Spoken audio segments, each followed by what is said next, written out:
question is kind of a little bit of background about yourself, and how you got into this industry, and how you became a writer. Yeah, absolutely. So I am Corey McComb, and I'm a writer. I'm in San Diego, and I've been writing for only about 5 years now. And I started writing. I used to play music here in San Diego, and I had a friend who had a music blog, and she needed somebody to cover like concerts and do album reviews, and she had a whole team and blog going. And I was like, that sounds awesome. I want to get some free concert tickets. So I kind of started writing. I've always loved music. It's one of my first loves in life. And I just fell in love with the blank page. Just something about, I had never really sat down and tried to write something that other people were going to read, outside of like high school and college. And I just fell in love with it very quickly. And I think I'd always wanted to be a writer, but I was never really able to admit that to myself. Like, I always loved reading books, and like the life of a writer always seemed very intriguing to me. And, that connection between like author and reader. But that was like kind of what gave me the confidence to start writing. And I started writing for that blog, which was called Listen SD, which is still around. And then I started writing about life and love and business and creativity. And it's just taken me on this journey. So really, first and foremost, I'm a big fan of the craft of writing, and I love books. So that's kind of where I've put my focus the last few years. Outside of that, I'm in advertising. I'm a digital marketer. So I help companies launch products. So I've kind of got my writer life, and I've got my business life, where the writing is very creative, focused, and able to like pull ideas out of my own imagination and bring them to life and share them with the world. And then in my business life, I'm more of a service to somebody else's vision and using my creativity to kind of bring their ideas into the world. So it's a great balance. This day and age, you really have to be willing to, be a marketer of your own work. It's like we live in this beautiful age where the gatekeepers are gone, where we can kind of, anybody with an internet connection can create something, right? And it's beautiful in one way because everyone has a voice and an opportunity to make something great and kind of see if it can fly. But it's like the hard thing about easy things is that because everyone can do it, once you finish the creation, you really have to step up and, own the work and do the marketing. And marketing has kind of become like an extension of the art itself in a lot of ways in the new world. So since you have so much experience in marketing, how do you recommend a creative entrepreneur, like a writer, director, filmmaker, YouTuber, how do you recommend they market themselves?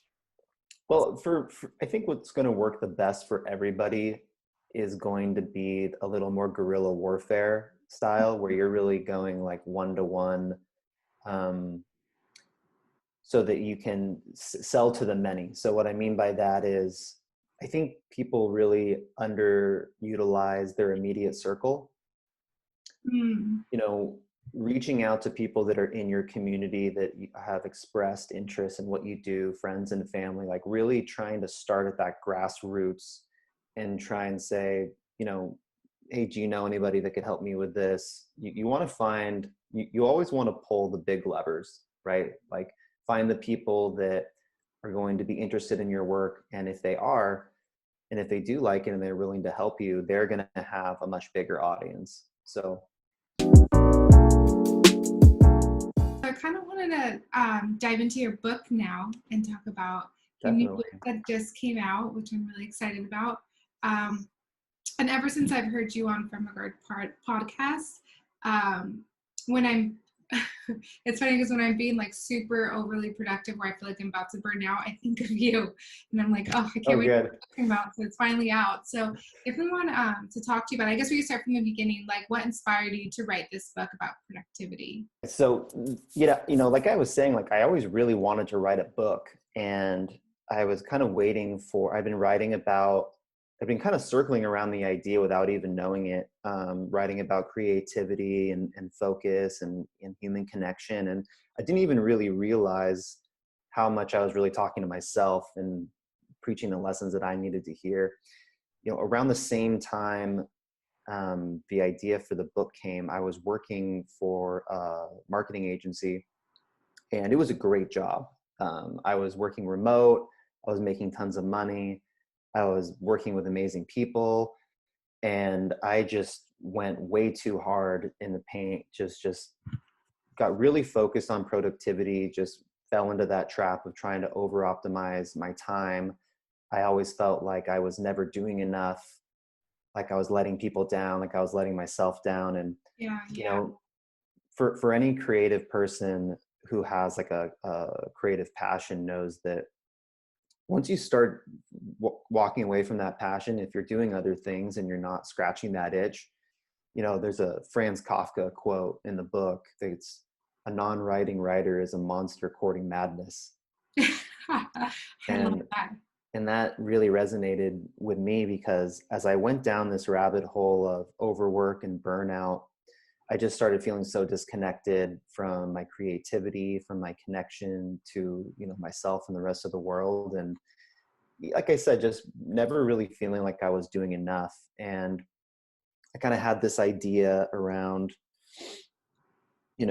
this notion of like competing with robots, which I really felt like just like a burnt out robot. And that's what kind of led me to start thinking about, well, if robots can already work, we already have technology that can work 100-hour round the clock and is supposed to set us free so that we can be more creative, imaginative, and Mhm. increase our connection. Yet myself and so many of my friends who are also entrepreneurs were constantly feeling like they were never doing enough and just dragged down. So that's what kind of sparked, inspired me to start investigating, what are the human traits that we can realign with to be productive, but to more importantly, like realign with the things that are worth doing, get really clear like on our purpose and the things that are worth doing, and then how to lean into our human nature to actually get the most out of our time.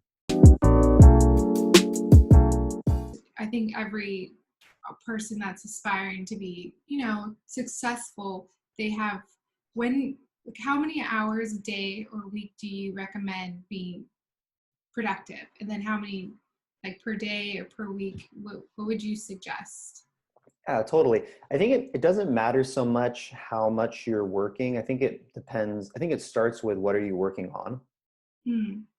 And being really clear and honest with yourself about that. In this world, kind of going back to how easy it is for everybody to make something, I think that our generation has such an entrepreneurial spirit that we really want to like keep leveling up and keep creating and making things. And Yeah. it's really easy, if you're kind of looking around at everybody else's success, to feel like, oh, if I'm not doing something, then I'm falling behind. Mhm. I think it's really easy to feel like if we're not constantly moving and doing something, that we're not like living up to our full potential. But Yeah. what happens when we just start doing all these tasks and just start chasing things for the sake of, when we start thinking about productivity as the goal itself instead of the vehicle, that's what really leads to burnout and feeling like you're pulled in a million different directions, that FOMO feeling. So I think that the first step is not to focus too much on the work, how many hours. I mean, you have to be making time for yourself, of course, Yeah. but it starts with just knowing what the things that give you energy versus the things that take away your energy. Like I said, business is great. I love working with other people. I love the business side of my life, but I start to resent it if I'm not writing, Yes. right? So it's Yeah. like not so much about the things that you are doing. Burnout tends to come from the things that you're neglecting. Mm, So wow. now, Yes. if you're working 80 hours a week and you really are just like burning yourself out, then I think it's important to make sure that you're kind of tapping into, your human connection. And for me, that is, spending time with other people, feeling that human connection, whether it's just like a phone call or a lunch or a coffee, just making sure that you're kind of tapping that evolutionary itch of spending time with others. Mm. Also, carving out some time for yourself, like embracing silence, taking a break from the voices in your head, whether that's music or podcasts or anything like that. For me, I tend to take things too seriously. That's like the first step to feeling like burnt out and exhausted, is I Yeah. know that I'm kind of like holding the reins too tight. So there's a chapter in the book that's all about play and tapping into that playful spirit. Mm. So these are just some of the things that can kind of help, smooth the edges of the robotic lifestyle and take you back to human. I love that you said that it's about when you feel in the burnout, it's not about what you're doing, but what you're neglecting.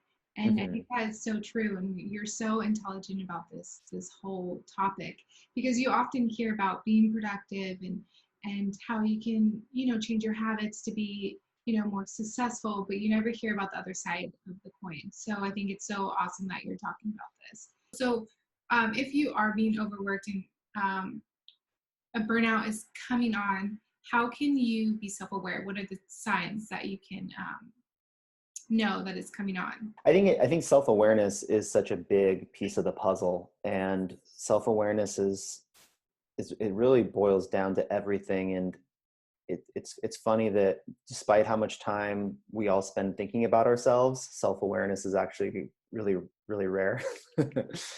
And it's always a moving target. I mean, checking in with yourself, for me, it's journaling. So journaling is probably like the silver bullet in terms of really recognizing, like taking a look at the programs that are running in your head. I think a lot of people journal because they think that they're collecting, they're documenting, and it's something that they're going to read back later. And while that's true, for me, journaling is more about the art of emptying. It's emptying all of the murky thoughts and emotions they're too hard to kind of understand when they're in my own head. Like Yeah. when I feel that stress and stagnation come on, it's a feeling that I can't really identify. And the longer that I let it kind of bubble up, the worse it gets. Yeah. But journaling is like a bloodletting exercise where you're able to really just start writing things out, and you can get a look at what the programs that are running in your head, and you can see, hey, this is what's bothering me. This is how I'm feeling. And once you identify it, that's like the first step to self-awareness. And I think that that's a really important step. So there's journaling. And then I think just being honest with yourself, slowing down, making sure that when you're looking at your schedule or your to-do list, really recognizing what are the things that are making me feel like I'm like tired and lethargic after, that are taking energy from me, and am I balancing those things out with the things that actually give me life, that give me energy. Yeah. I think people underestimate that most of all, where you'll see like the Elon Musks of the world working, like doing all these things, and they're Yeah. like, oh, this guy must be like on drugs, as people are on Adderall or cocaine or something Yeah. in order to do that. But I think people underestimate how much, energy you get when you're actually doing something that you're fully aligned with, that you're like, when you're leading with purpose, you get that extra energy. And, when work feels like play, it's that's really where you want to be. So you want to find some work that might look like work to other people that feels like play for you. So when it is time for like free time and rest time and to turn off work, um, Mhm. what essentially is acceptable to do? Because right, we only have time is such a limited resource. We have so many hours in a day, in a week, and I guess it's like for me when I want to relax, okay, I'll relax and watch a TV show, but I'm also going to research the TV show because I'm a screenwriter. So I'm Yeah. like, is it really turning it off? Because I feel like this is might lead me to burnout because my mind's not turning off essentially. Or like, okay, if I watch a reality show, I'm completely turned off. I don't think about work. I'm kind of just, you know, enjoying this reality show as a guilty pleasure. But then it makes me feel like I'm giving away wasted time, essentially. Right. So, or like when I play video games, I've been getting into video games lately.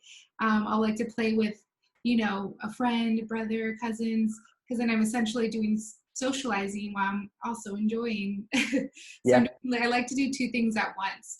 But is it okay to, I guess, just turn it all off and maybe essentially just nothing to do with anything that's going to benefit your future, just completely just wasted time, I guess, but like bad way, I I guess. totally know what you mean. Okay. Yeah, I think that we have to redefine our definition of productivity, because I think that anytime you are doing any of those things that you mentioned, you are being productive because you're turning your brain off. A little bit of laziness goes a long way. I really think. I'm a big believer, because you know, you're not going to have your best ideas when you're overworked or stressed or super focused on one thing. Yeah. You know, I think watching a reality show just zoned out, allowing your brain to just kind of take off, I think it's really important, because when you're holding on to your conscious mind and you're just like focused on your schedule or going from one task to another, your subconscious mind doesn't really have a chance to create stories around the things that you're doing. You really want to have some time of idleness, because you know, when you think hard about a problem or something you want to do, like you're working on a script, you're working on a book, you're writing an email to a client, and maybe there's a problem and you don't have the answer, walking away from it and trying to just do something else and let your subconscious mind kind of catch up to it. Mm-hmm. That's really how problems get solved. You know, there's a chapter in the book called Never Empty the Well, and it's about how Ernest Hemingway, whenever he was writing, he said, I would never empty the well of my writing. Mm-hmm. Right? It's like, as soon as, because he knew that if he left a little bit of gas in the tank and walked away before he was cooked, then the well would refill the next night and he would be able to start again. And it's the same way with anything that we do. Like if every time you're finishing, if every time you walk away from your desk or your work, and you're just feeling like, oh, I can't go anymore, I can't do another minute, like those feelings, that mindset, that's going to follow you back to your desk the next day, and you're going to still feel that way when you start. Whereas if you're walking away before you're cooked, then you're going to be able to return with that same energy that you left with. And I think for creative people, this is very, very important, because we all know that there's a big difference between that initial feeling of inspiration when you got that creative idea and you're excited. Yeah. And we all know, like, it's usually about halfway through the project where that initial sugar rush starts to wear off. And then you have to just keep doing the work, really like bare bones, and be like, pull it across the finish line. And that's a whole nother topic. But I kind of wanted to, because that's such a topic that even is so relevant, and I feel like some people can probably relate to. Like when you have that first idea and all that, it's kind of like the you know, the first idea, it's all that rush, and then you do lose it. It's like the honeymoon stage of your idea, and you do eventually lose that spark when the work is when you hit like a little bit of road bump. How do you know if the idea is this road bump a sign of, okay, I need to move on, you know, or is it like, okay, now I need to put the pedal to the metal and keep working on this idea, essentially? Well, I think you have to ask yourself why the spark has faded. You know, is it because you're actually running into a creative block where you don't know what to do next, or is it just kind of dragging on where you are less inspired to do it? So if you're have, let's just call it writer's block, and people can apply that to anything that they might be feeling blocked on finishing. That could require just some time to like walk away and maybe do something else. You know, I got some writer's block when I was writing the book. And one of the things that helped me was I actually wrote a series of short stories just for myself. You know, I was like so burnt out on just the nonfiction, the formula that I was writing. Any format's going to get boring in creative work if you do it long enough. So taking a step back and doing something else actually really reinvigorated my love for the main project, which was the book. Yeah. But I think more often than not, the the loss of that inspiration or the sugar rush, I think that's almost a sign that you really need to keep going because you're very close. Mm. And I think that the way you overcome that is by anticipating it in the first place. You know, if Mm. you kind of go into a creative project and you're very aligned with it, and like, hey, I feel great about this, I'm really excited. There's actually a term in startup culture called the trough of sorrow. And that's exactly what we're talking about, where a company makes big waves, they get a lot of media hype, and then all of a sudden they have to overcome all the obstacles that they didn't see coming. They have to like find product market fit, and they're in the trough of sorrow. And I think that if you anticipate that from the get-go, you tell yourself, hey, I'm really feeling good about this now, but I know that Yeah. this is going to be a 6-month project. So that anticipation of saying, hey, I'm going to keep going, even though it's going to be hard to make it to the other side. I think it's really important to set yourself up in that way. Why do you think we feel like we need to be productive and optimize our time? Where do you think this is coming from? I think that's part of human nature as well. I Mm. think that's kind of a feature, not a bug. This is something that I myself really haven't been able to escape. I still feel at times, in the marketing with this book, that I should be doing more. I should be reaching out to more people. I should be talking about it more. And I think it's that the human evolution is one of really being forced to prove our worth to the tribe, right? Like Mm. we're rewarded when we're being industrious and creative beings. Yeah. We really want to prove our self-worth, and we want to help. There's we're very driven by cooperation. Yeah. That's how we are able to evolve. So that need to kind of add value and be accepted, I think that that's something that you can't really run away from or turn your back on fully. I think being Yeah. aware of it is important. So I don't think that the problem is our ambition. I think that the problem is when we mistake movement for meaning, because there's so many just tasks to do. Like, busyness is a form of laziness. I think I say busyness is just laziness in a collared shirt, right? Yeah. Like I it, love it it's so easy to just fill your days with just BS tasks that you feel like you need to do, but it's really like you're just kind of like keeping like a safety rail against between the things that you should be doing, right? So it's so much easier to say I'm too busy rather than saying like I'm scared and I don't know where to start. Yeah. Yeah. That's so true. So I wouldn't say like, productivity is for robots is like a very incendiary title. I kind of wanted it to like want to start a fight about it. But it's not like a rally against productivity. It's not a rally against ambition. It's really just a call to try and clear that static from your line, all of the noise about having to do more and trying to keep up, and then just realigning with what that ambition should be and then following it.